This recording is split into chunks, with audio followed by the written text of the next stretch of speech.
ta mới đổ sao nguội ngắt vậy?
Usually I gonna check with my little chakra. So there's no more anymore. This time. What is method writing? Oh, you're starting off with a hard question. Well, I'm an actor, and method acting is a big school of acting that Marlon Brando and people like that studied under, Marilyn Monroe and so forth. And I studied method acting, and it stresses an authentic response to what your work is. You're not acting with gestures. You're being true. You're being natural. And I was teaching writing, in which I thought I wanted writers not to worry about the technique or the style to begin with, but to get in touch with their center, their true voice. So I called it method writing, like method acting, method writing. And that was the basic idea. Method writing is a much more complicated methodology of learning to write from your deep truth. And there are a lot of other techniques I teach that are about cinematic images. So in a sense, you're making a movie in the reader's head. So there's other things you have to know how to do. But the core of it, just like with acting, is to be centered and to be true. So method writing references method acting. How easy is that for someone? Do we think that we're being true, and in actuality, we're actually putting on airs, and the audience can see that, and they can see it in our writing? Well, if it was easy to do that, there would be everybody would be acting. It's not easy to do that. That's why people take acting classes. I always ask people, what do you learn? What's the first thing you learn to do in an acting class? And the answer is how not to act, how not to look like you're acting. Because if you've ever been to a play, there's always some guy that's overacting, and you sense it right away. And as soon as you see the person acting, you're pulled back from the reality of the play. Now, of course, the play's not real. You know it's a play. But while you're watching it, you want to have the feeling that it's real.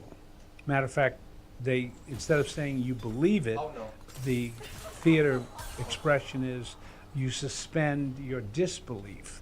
Because you know it's not Hamlet. You know these are actors.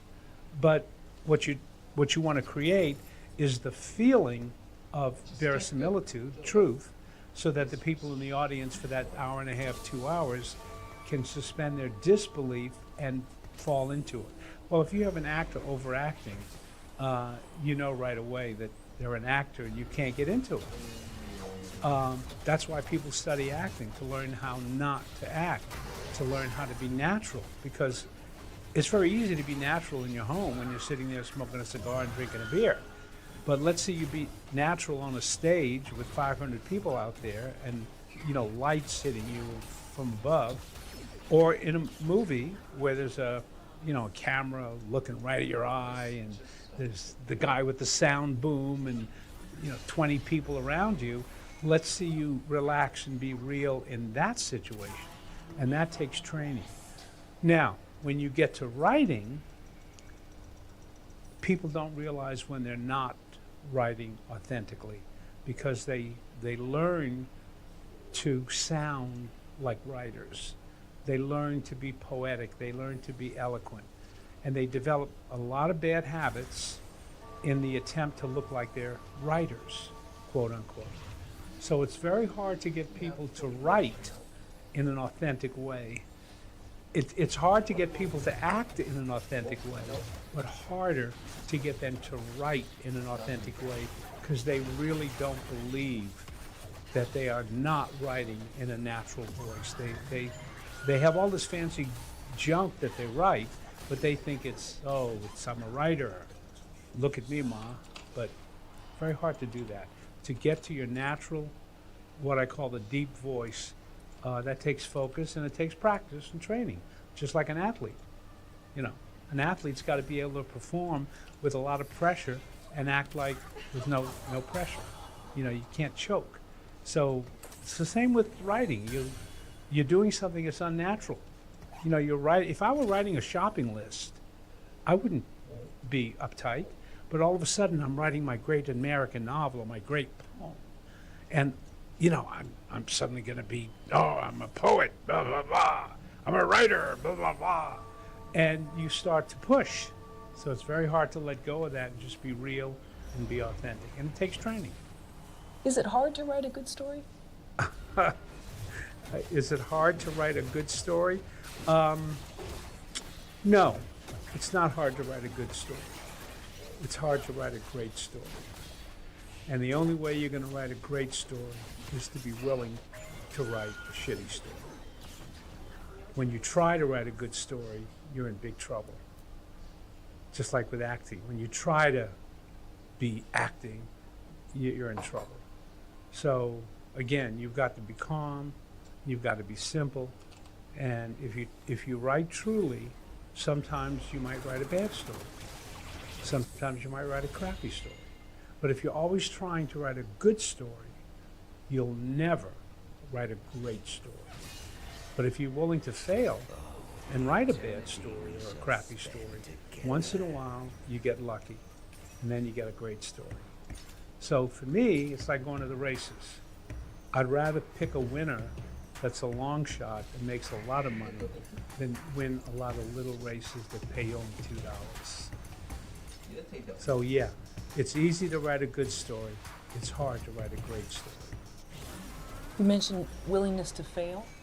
With some of your students or others that you've seen, is there something in them that they're too rigid and they can't let go of the idea of being perfect and doing everything great or excellent at first pass? Yeah, I mean, I could just quote what you just said. But you see, you've got to understand that, as I said, it's very easy to be sitting home in your living room having a beer and a cigar and be natural. But let's see you be natural in front of an audience of 500 people or in front of the lens of a camera, like in a movie, and that lens is, it's right up against your face. Man, you freak out. You get nervous. You push. You overdo it.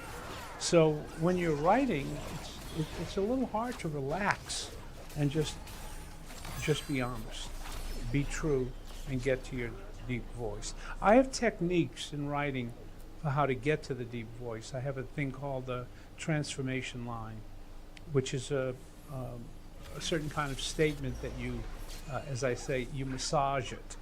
It means you take it deeper and you go deeper and deeper into it. But when you're doing that, you can't be thinking of your plot or your story. And again, everybody, when they start to write, they first think of a story. They think of what they're going to write about. Death. If you know what you're going to write about before you write about it, you're in trouble. But most people don't want to write about what they don't know they're going to write about, because then it might not be good. And no one wants to take that chance. So they start out with, what can I write about? Oh, I know. I'll write about that time my grandfather slipped and fell off the roof into the fish pond. Yeah, that'll make a good story. And then they start to write what they think is a good story. Instead of just approaching the writing from nothing, a very Zen kind of an idea. You begin with nothing and see where it wants to go. Most people don't want to risk that, because if you do that, you might write something bad, and people don't want to fail. But if you're willing to fail, then sometimes you strike it rich. Can those who are worried so much about failure do exercises to lessen that? To make themselves feel either more at home on the stage or at home bearing their words to people that might criticize them? Well, I do use the term exercises. In Stanislavski, who did method acting, he's got the word concepts. And I also was in Second City and did improvisational theater and even taught classes in it. They use something called theater games. So if anyone ever watches that TV show, what's the name of it? Whose Line Is It Anyway? They always have a little game they have to play. So you have these points of focus, an exercise, a theater game, a concept, and you learn these concepts. And if you focus on the concept, then you're not focused on the story. So you can actually practice that. But when you say an exercise, to me, every time you write, you're doing an exercise. When I'm in rehearsal for a play and then opening night comes, I don't suddenly go, oh, it's opening night, I can act. What you've been rehearsing is not acting. In the whole 6 weeks or 2 weeks of your rehearsal, you're rehearsing to be true. So when opening night comes, you don't suddenly start acting. You are continuing to do that work. So to me, the exercise is what you do when you are writing. And if you fail, now we go into a different issue, which is an issue for a lot of people who are successful in life with anything. People who are successful in life with anything, they interpret failure differently than people who tend to be unsuccessful. When people tend to be unsuccessful, they interpret failure as evidence that they're not good at that. So then they try something else. Successful people, whether you're a writer or an insurance salesman or a banker or whatever, a bank robber, you know, it applies to everything. When you have learning how to juggle, okay? I'm supposed to drop the ball 100 times. I don't drop the ball once and twice and then I think, well, I can't juggle. I go, yeah, that's what happens when you learn how to do something. You fail. So a successful person, they interpret failure as what's supposed to happen. You're supposed to fail. And then you keep doing it, and you fail some more, and you fail more. Or as Samuel Beckett said, fail, try again, fail, try again, fail better. In other words, I'm supposed to fail. And when I fail, it means I'm on the road toward learning how to juggle successfully. So that's the real difference. And the way to prevent failure is to always aim for good. Because ultimately, everybody can be good. But to be great means you have to risk failing. And unless you're willing to risk failing, you won't be great. So when people fail at something, they go, oh, I guess I'm not good at that. But successful people interpret failure as, yeah, I'm supposed to fail. And I'll keep failing. And eventually, I'll get better. And I'll learn how to juggle. And I'll learn how to do it. So that's the key. It's not about failing. It's how you interpret failure. That's the big difference. Hey, you're more nervous than I am. Oh yeah, no, I get very nervous, but Yeah. I'm hoping to. I like it. Yeah. Fail better each time, and Right. not just aim for good. Well, see, that's another thing. My acting teacher used to always say, when you're nervous before a performance, don't try to get rid of the nervousness. Bring it with you into the scene. Because it's an authentic emotion.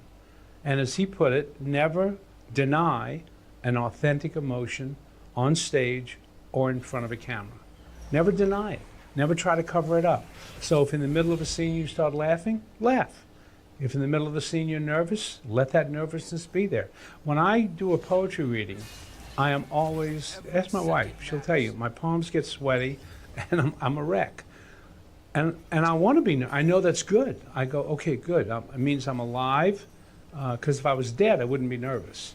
But if you're alive, you're afraid of failure. And when you're afraid of making a fool of yourself in front of 20 or 100 people, you get nervous. Well, that's good. I should be nervous. And what I try to do is not to dissipate it. The nervousness is really my friend, because it means I am connected to this moment when I get up and I open, my book of poetry and I go, okay, my first poem is going to be, blah, blah, blah. If I'm confident, I'm going to be boring. Confidence is really pretty boring. There's nothing worse than seeing somebody think they know everything. It's boring when you're performing, when you're acting, when you're reading. So if you are nervous, hold on to it. It's your friend. Let it be. And when you start to read whatever that poem is or story, if the poem makes you're nervous, it's because there's something at stake. You might be writing about the time your father came home drunk and you you tried to stop him from leaving and you pushed him down and he fell, and here you are 12 years old and you feel like you just knocked your dad out. Or maybe you're writing a poem about when you were in Italy and you were 19 and you got a phone call from the father of the boy you were traveling with. And he tells you, son, you have to come home. You're the man in the family now. And you don't even want to admit that you know what that means. So you say, what? I don't understand. Of course you understand. He's telling you your father died. But you know what? I don't understand. He said, son, you're the man in the family now. Well, you know, that's a moment that I really relive and remember. It was like my whole world caved in. I was in Lake Como in Italy, and it just changed my life. It just, I never thought that would happen. My father was like the most important man in my life. And if you're writing something about that, then you should be nervous. It should bring you into the heart of your feelings, whatever they might be. For me, it was absolute terror. Just terror that I would not know what to do. I felt my father was the wisest man I ever knew, and that even though I was 19, I felt that he would tell me the secret of life. And he hadn't told it to me yet, but he was going to. And when he died, I thought, I'll never know what the secret of life is. I'll never know how to survive, because I want to be an artist, and I don't know how you make a living as an artist. So maybe he would tell me, but he wasn't there anymore. And I was like lost for years because of that. And even now when I'm talking about it, I'm getting all, I'm feeling that feeling I had when I was just scared shitless about life, that I wouldn't know what to do. And you know, the funny thing about it is, it's been, I don't know, 60 years since my dad died, and I'm still not sure I know what the secret of life is, and I'm still not sure I know how to survive. I can't believe I've survived this long, but I have, but I don't believe it. I don't get it. I don't understand it. I don't know how people survive. You know, I always think they know something I don't know. So nervousness is good. How are Father's Days? How what? Father's Day, June 20th.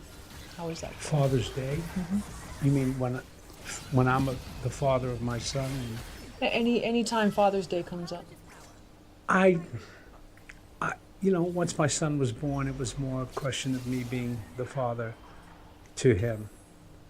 And so that's what Father's Day was for me, that, you know, he would get me something or write me a card. And every card he wrote, I've saved them. I've got them on my bookshelves, you know, so I can see them. And, you know, he always would make me a Father's Day card. You know, I never thought about that. I think about my father so much, or did think about him so much, that I don't think I reserved one day that today's going to be the day I think about him. I thought about my father so much, especially when I was unsure or in trouble or worried or whatever. I would think, what would my father do? What would he say? What would he tell me? So I don't need Father's Day, you know.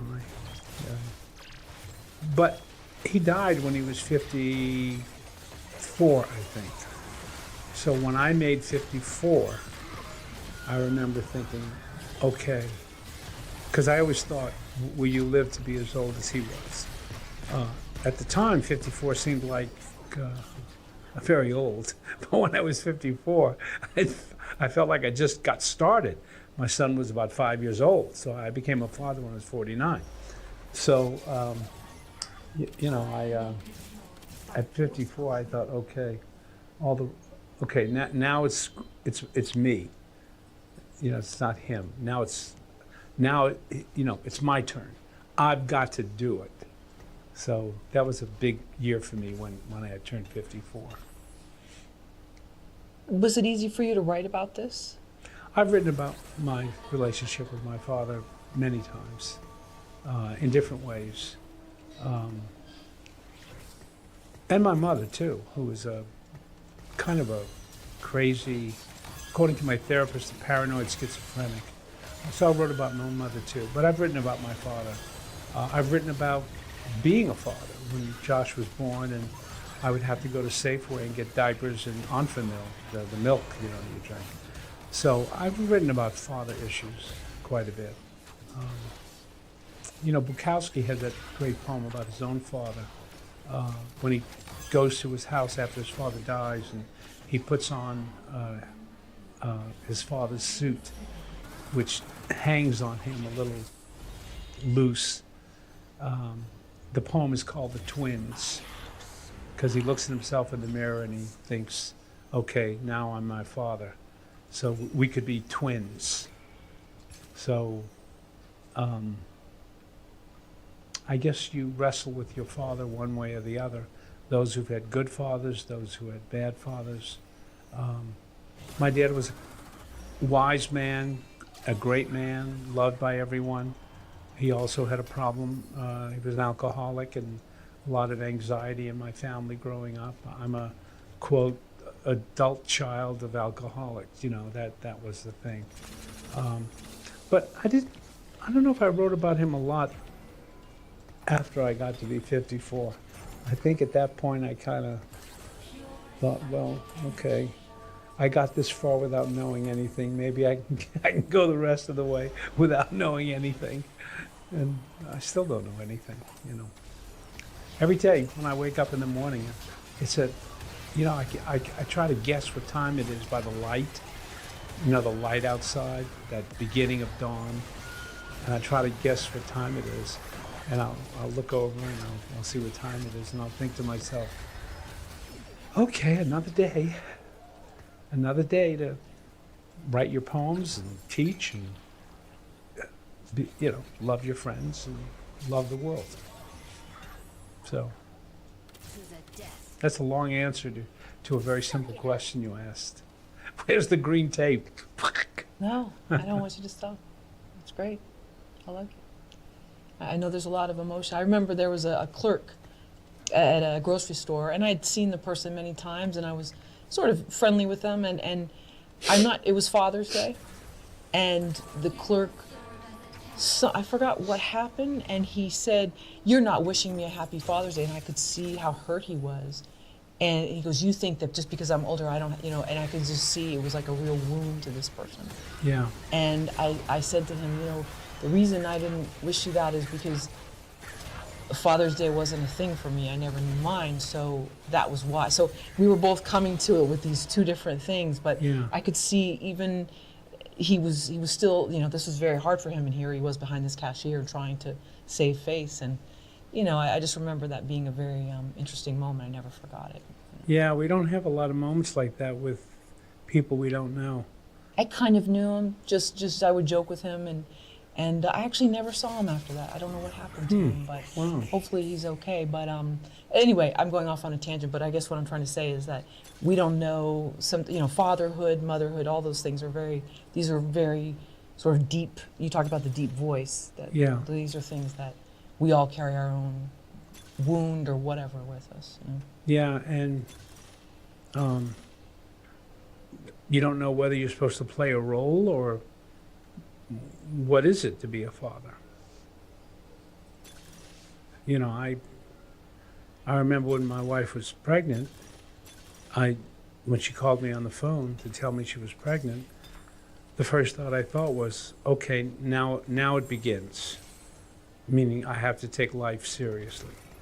And then the night her water broke, we were watching Sleeping with the Enemy, a movie on TV, and it was about 11 o'clock at night. You always want your water to break in the morning so you can go to the hospital and you've had a good night's sleep. But no, it was 11 o'clock at night, we were exhausted, and our water breaks, and we're driving to Kaiser, and I stop at a Ralph's or something, and I get ice, because they said something about she can have ice or something like that. I don't know what it was. But I went into the Ralph's with the neon lights and everything was real bright. And it was 11:30 at night. And again, I just had I got a little ice chest to put the ice in. I remember thinking, okay, this is it. We knew it was a boy. Your son's going to be born very soon, and your life is going to totally change. So there was that feeling that everything was going to be different. Well, nothing really changes. You just go on day by day, being and dealing with what you have to deal with. But in my imagination, I thought, it was like, okay, showtime. It's like you're doing a play, and they go, you're on, and then you have to walk out there and, I'm the father. Where's my lines? And they go, there are no lines. I go, what do you mean? They go, well, we don't have any lines. Well, there's got to be lines. I mean, I'm a father. What's the role? What do I got to do? And they go, I don't know. And they go, well, are you a father? He goes, yeah, but I don't know what the hell to do. Well, anybody here know what to do? No. I'm in front of 500 people here. What am I going to do? Well, you got to be a father. Yeah, but what is that about? I don't know. So you just go and do it. That whatever role you think it is, it's not what you think it's going to be. I remember when Josh was in third grade. I was driving him to school, and my son is very stubborn. I don't know where he gets it. I gets it from me, of course. He's really stubborn. I mean, you don't tell Josh what to do.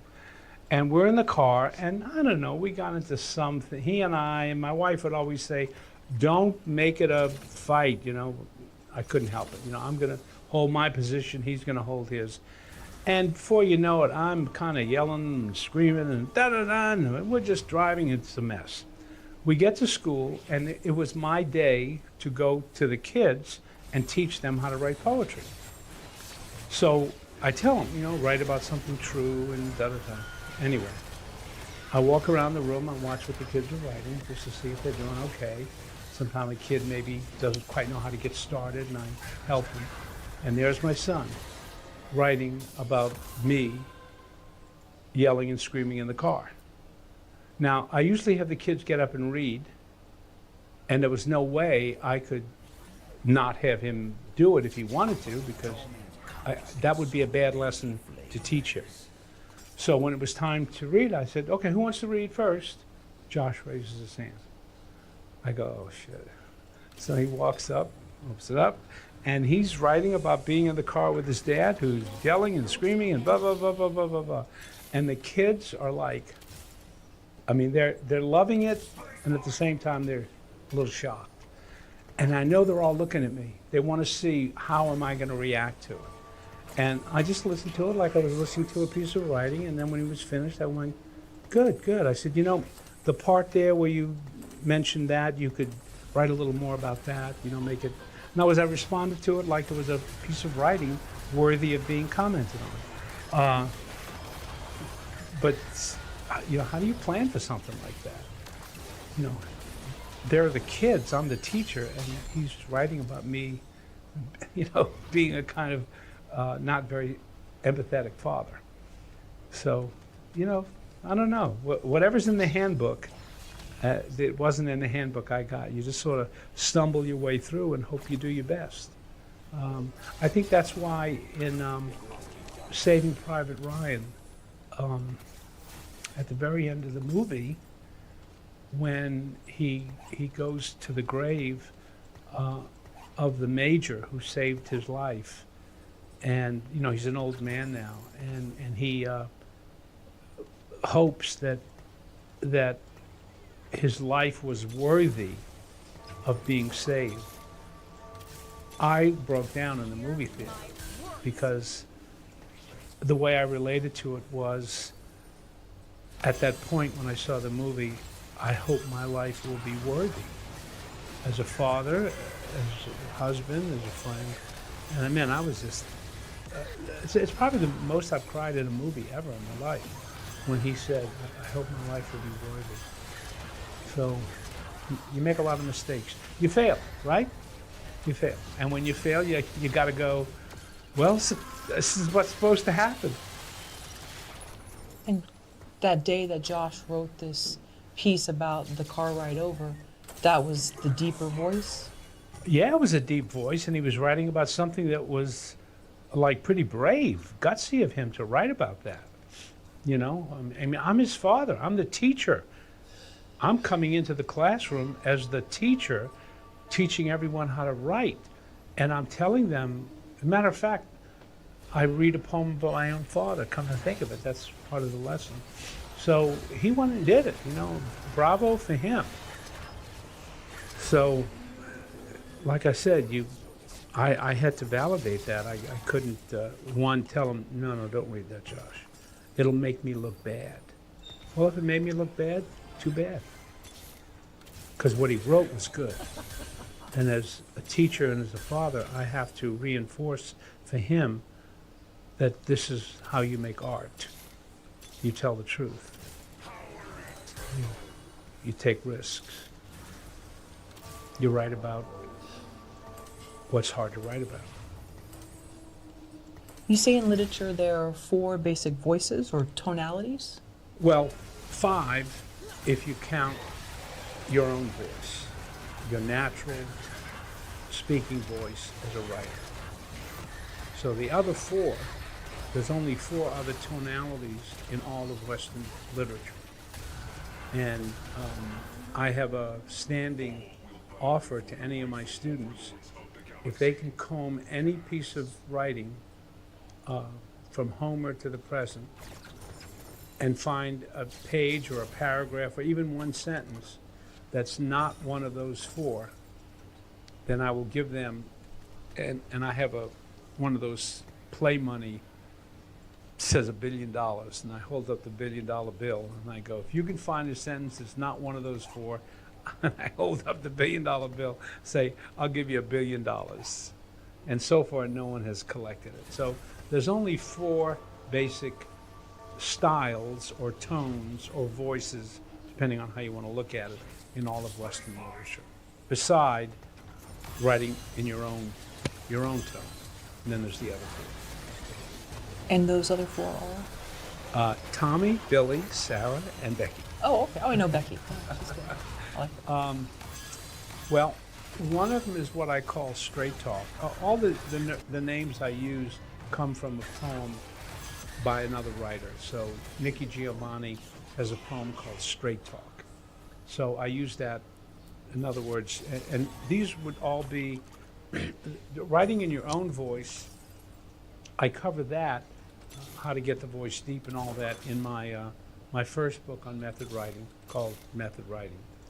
And then the 4 voices that you just asked me about, I cover in my second book. It's called Advanced Method Writing, and at the bottom it says The Art of Tonal Dynamics.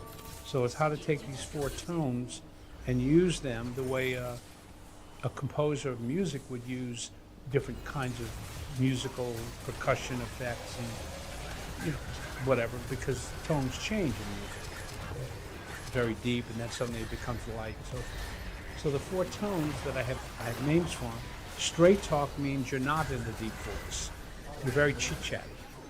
Everything is, boy, you won't believe what happened last night. I mean, there I am standing on the corner, and would you believe it? The guy comes up, and he's got a cigarette in his nose, and I thought, very chit-chatty.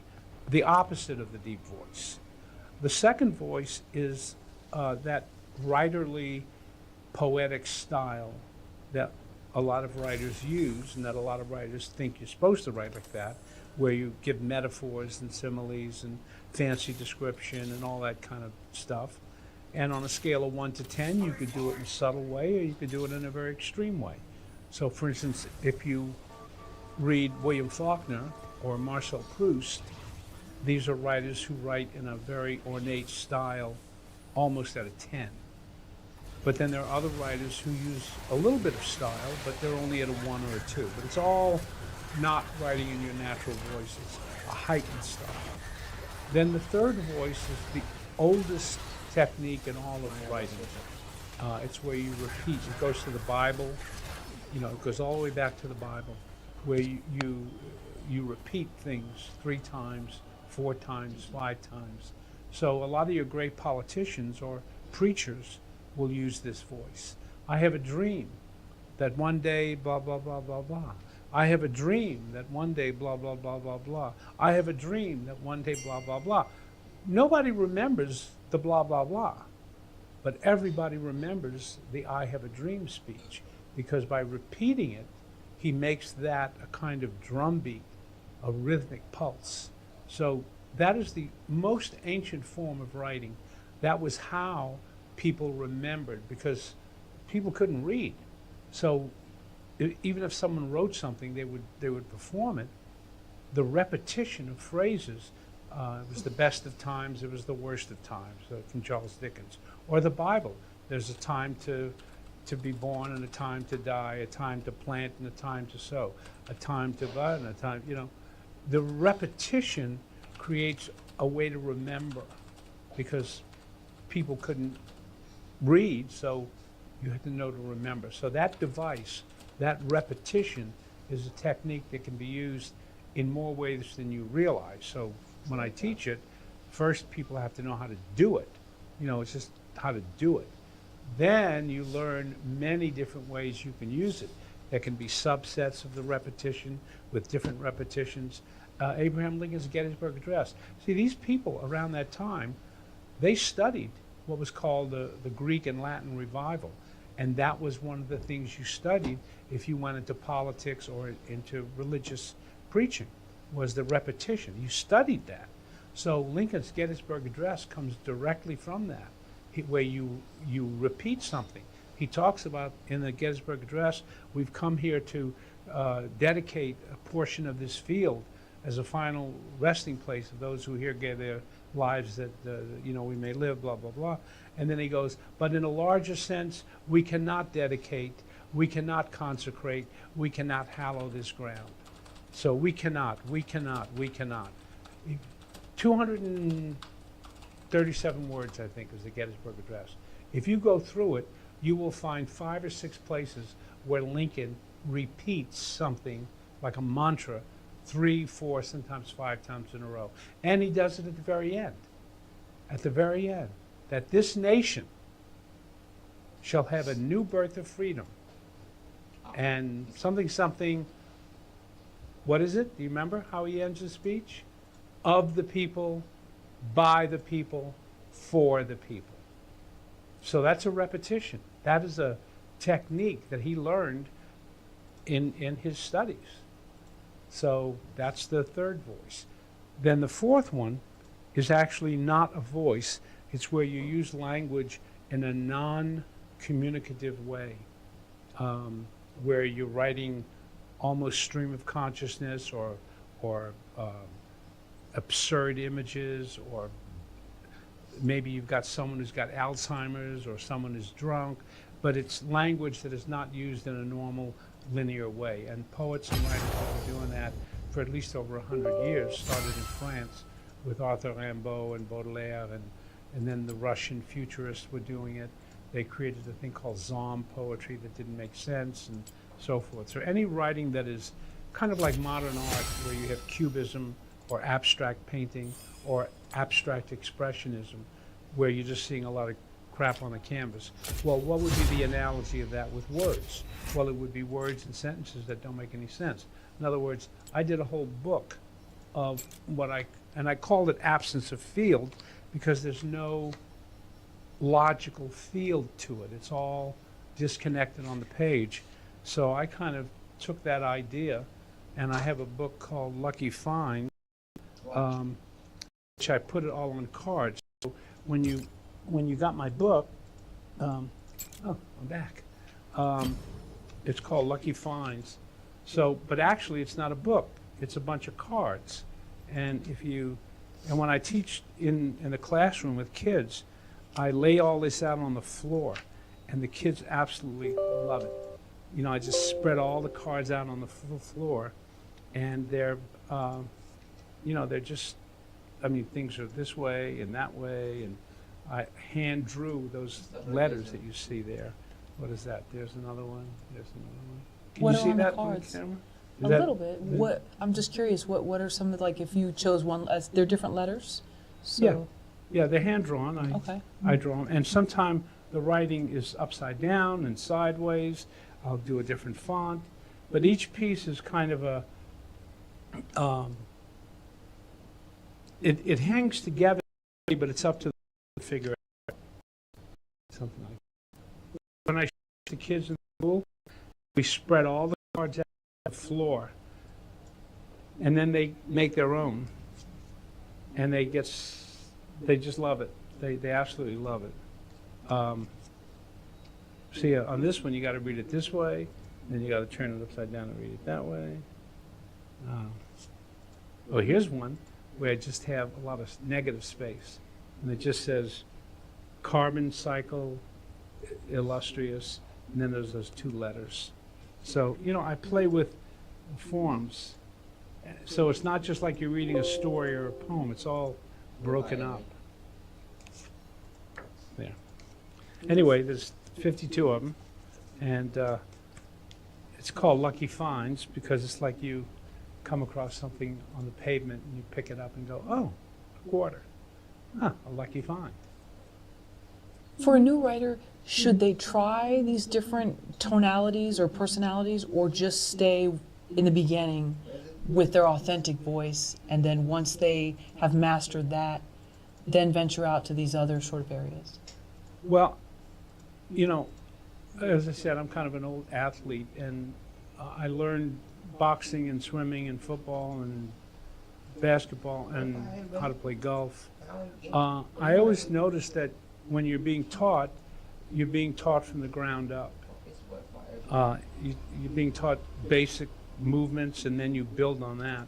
For instance, when I was boxing, I spent a long time not being allowed to throw punches. Everything had to be footwork. And I thought, come on, when do I get to punch somebody? But when you learn footwork, you discover that a punch will have as much strength, not as your power here, but in your legs. And if you are balanced when you throw a punch, and if you are transferring the energy from the legs to the body, you get more power. So everything depends on the legs and the stance. Same with tennis. When you're playing tennis, if your feet are too close together or too far apart, you don't have as much balance or power. So one of the things you learn playing tennis is you learn to run to where the ball is and then plant your feet correctly before you swing. Because if your feet are planted correctly, then the swing, if you learn how to do the swing, that would be the next thing. But foundation is very important. So in my first class in method writing, it's all about the voice, how to manipulate the natural voice.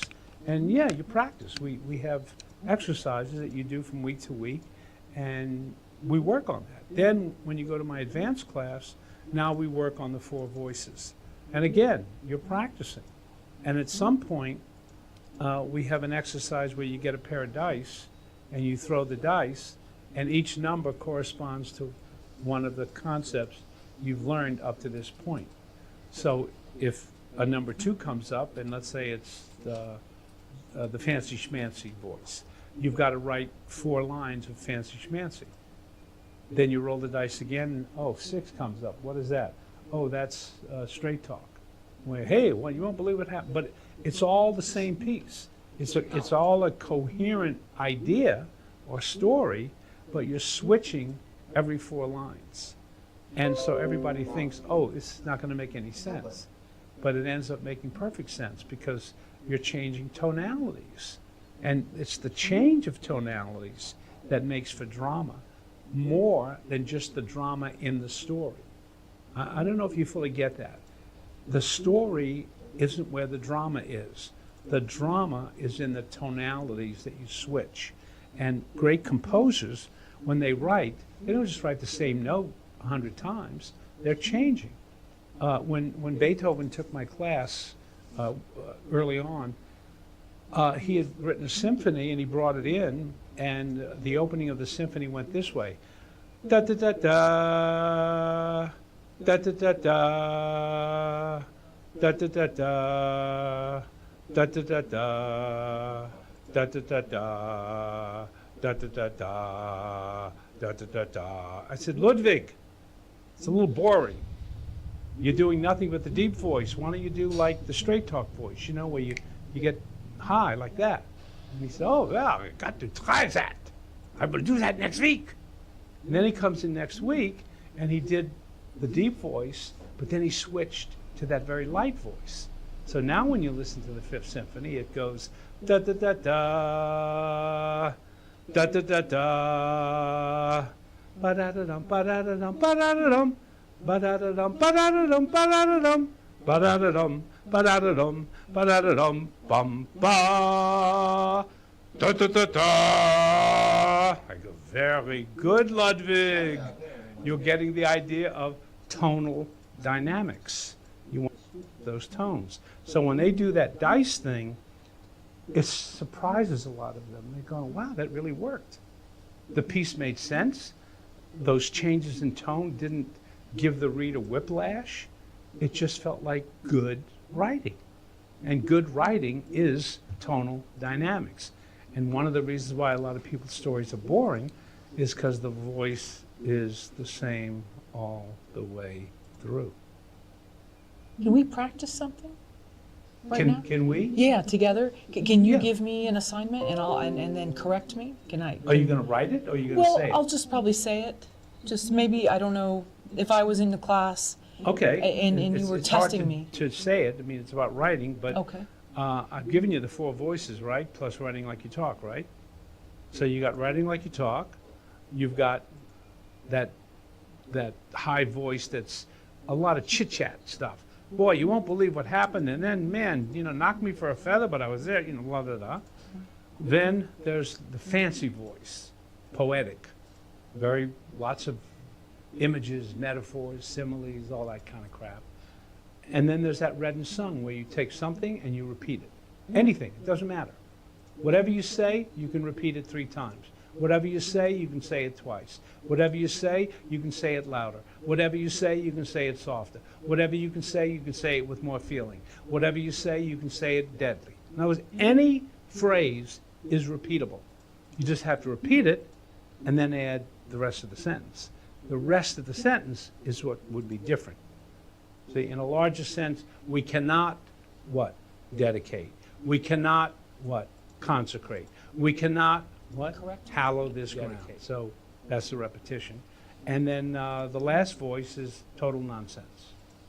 Now, do you want to do it? Is that what you Yeah, want to do do? you want to give me a topic? I couldn't, I can't Oh, do no, we don't do topics. You don't do on it. topics, okay. I'm sorry, I don't do windows. You don't do- no and we window, don't do okay. topics. I got to call your manager here then. So you're just gonna, in other words, I'm gonna call out the voice. In other words, what I want you to do is just to talk. And if you talk, eventually you'll probably get into something you remember or something will come up. Don't worry about it. So if you fail, who cares? What are Okay, you worried right, about? yeah, who cares? However, I will say, if I say straight talk, or if I say lost world, that's fancy schmancy. If I say read and sung, that's the repetitious voice. If I say absence of field, meaning no rhyme or reason, just nonsense. And if I say like you talk, just talk like you talk. Okay? So you just start blabbing about anything. Are you ready? I think so, yeah. Okay. Ready? Go. Noticing that food prices are going up a lot. Things seem very expensive, and I'm not quite sure why, but Straight talk. it's really, you're going into the market and I'm noticing $1 increase in what I normally buy. No, you're still talking like you talk. You got to get that high voice. Okay. I went in the market like, God, what am I, crazy? Did I get it? You Okay. got to go up there. Okay. So keep going, straight talk. So I'm at the market the other day and there's this woman and she's in my way and I'm trying to get to the food and the stuff is not on sale like I thought it was supposed to be, and then I see Read and that. sung. Sorry, that one is the Repetition. repetition. Oh, wow. The food that we eat brings us life, but if life brings us nothing but bills and duty Good. and chores and errands, and they don't take us anywhere. And Lost World. Fancy schmancy. Oh. According to the GDP, let me rephrase that. It's hard to do it when you're Yeah, talking, it because we is. don't talk that way. No. See, It's almost as if I'm writing a letter or something. It has come to my attention that food prices have escalated beyond the normal day-to-day. more poetry. Come on. Okay. Fancy schmancy. Yes, yes. It has come to my attention that food